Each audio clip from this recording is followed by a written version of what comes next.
Ito guys yung SM San Lazaro. Ito yung Vertex 1. Yan.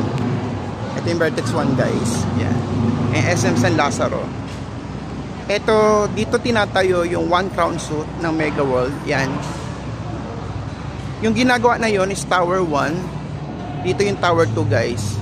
So, naghuhukay pa lang dito sa Tower 2. Yung Tower 1, meron ng structure. Yan. Yan guys. Tapat yan ng Celadon na condominium. So, ito lang yung SM San Lazaro. Dito kami nag-avail ng condo guys. Yan. Yung ginagawa na yan. Ang kinuha namin is 2 bedroom with 2 parking, 60 square meter corner lot. Pang 12 floor lang kami guys kasi hindi ko kaya yung medyo sobrang taas.